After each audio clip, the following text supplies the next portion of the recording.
বিসমিল্লাহির রহমানির রহিম। ত্রয়োদশ জাতীয় সংসদ নির্বাচন আসন্ন এবং আগামী কাল 12ই ফেব্রুয়ারি ত্রয়োদশ জাতীয় সংসদ নির্বাচন অনুষ্ঠিত হবে এবং যে সংস্কার রয়েছে সেই সংস্কারে বাংলাদেশিরা যেন হা ভোট দেন এবং বাংলাদেশকে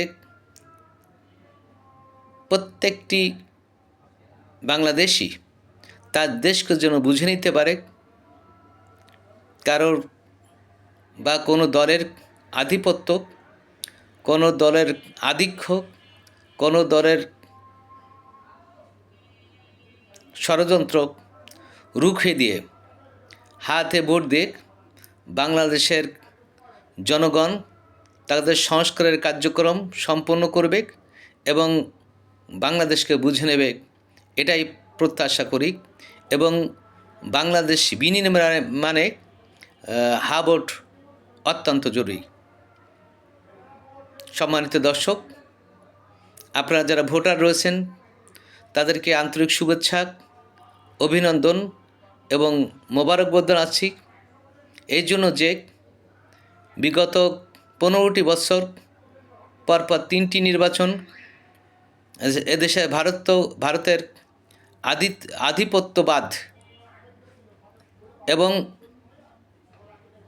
আধিপত্যবাদের যে নেত্রী ঘেঁষিট এবং শেখ হাসিনা বিনা ভোটে উনি নির্বাচিত হয়েছিলেন এবং ষড়যন্ত্রের মাধ্যমে প্রায় 15টি বছর আমাদেরকে আমাদের ভোটাধিকার থেকে, আমাদের মৌলিক অধিকার থেকে উনি বাইরে রেখেছিলেন এবং আমাদের উপর স্টিম রুলার বর্বরতার স্টিম রুলার চালিয়ে আমাদের প্রত্যেকটি জনগণকে অতিষ্ঠ করে তুলেছিলেন। অনেক ভাইরা তাদের সন্তানকে হারিয়েছে, অনেক মা তার সন্তানকে হারিয়েছে, অনেক ভাইরা তার ভাইকে হারিয়েছে, কারণ ঘেঁষিটি বেগম তাদেরকে হত্যা করেছে।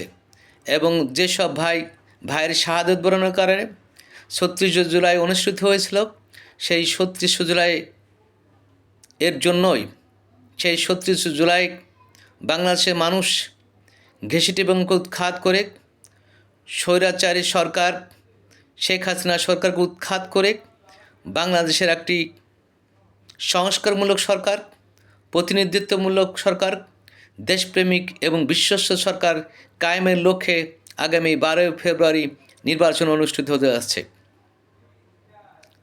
এদেশের মানুষ অধীর আগ্রহ অপেক্ষমান। তারা আগামীকাল 12ই ফেব্রুয়ারি তারা তাদের বিশ্বস্ত, সৎ এবং দক্ষ নেতা নির্বাচিত করবেন। আপনারা জানেন, নির্বাচনের পূর্ব মুহূর্তে বিভিন্ন দল তাদের ম্যানিফেস্টো প্রকাশ করেছেন। কেউ ফ্যামিলি কার্ড দিচ্ছেন, আবার কেউ বাংলাদেশের মানুষের দক্ষতা বাড়িয়ে তাদেরকে কর্মসংস্থান করবেন, তাদের কর্মসংস্থান করে দিবেন,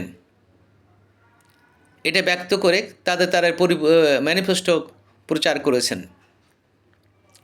এদেশের মানুষ যারা সুশিক্ষিত রয়েছে, একটি দল বলেছেন কোনো শিক্ষিত লোক বেকার থাকবে না, তারা তাদের অধিকার ফিরে পাবে, তারা তাদের কাজ ফিরে পাবে, যে কাজ করতে তারা ভালো লাগবে, যে কাজ করতে তারা চাইবে তাদের সেরকম একটি কাজের ব্যবস্থা করে দেবেন। অথবা যারা গ্র্যাজুয়েট রয়েছেন অথবা মাস্টার ডিগ্রি পাস রয়েছে তাদেরকে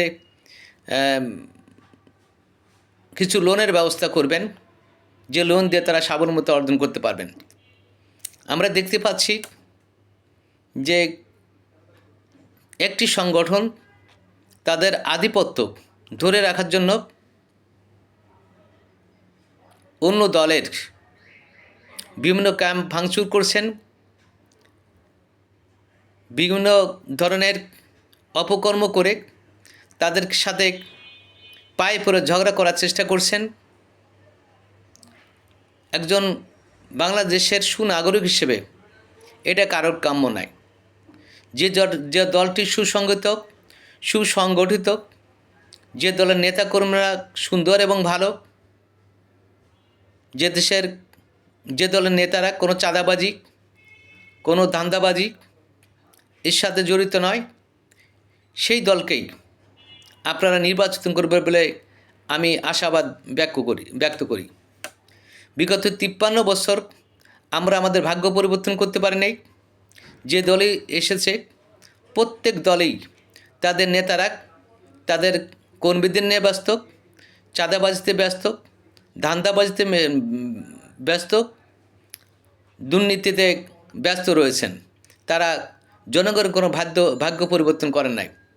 তাই আগামীকাল যে নির্বাচন হবে সেই নির্বাচনে আপনারা এমন প্রার্থী নির্বাচিত করবেন যারা মানুষের কাছে বিশ্বস্ত, সৎ, দক্ষ এবং মানুষের মৌলিক অধিকার পূরণে সক্ষম রয়েছেন এবং যারা মানুষের কল্যাণেই সর্বদা চিন্তা করে থাকেন তাদেরকে নির্বাচিত করেন এবং আগামীকালের আপনার ভোটাধিকার প্রয়োগের মাধ্যমে আগামীদের বাংলাদেশ হবে নতুন বাংলাদেশ। আগামী 13 তারিখে হবে নতুন বাংলাদেশ। আগামী 13 তারিখে হবে সৎ, যোগ্য, বিশ্বস্ত লোকের বাংলাদেশ। আগামী 13 তারিখে হবে দেশপ্রেমিক জনতার বাংলাদেশ। সুতরাং আপনারা ভোট দিবেন, তাকেই ভোট দিবেন যে দেশপ্রেমিক, যে দক্ষ এবং যে মানুষের কল্যাণকামী, আপনার মৌলিক অধিকার ফিরিয়ে দিতে পারে তাকে নির্বাচিত করুন এবং সেই দলকে ভোট দিন। সুতরাং দক্ষ দিকে পক্ষ নিন, আপনারা দক্ষ লোককে নির্বাচিত করেন। এটা বলে আমি আমার কথা শেষ করছি। আল্লাহ হাফেজ। বাংলাদেশ জিন্দাবাদ।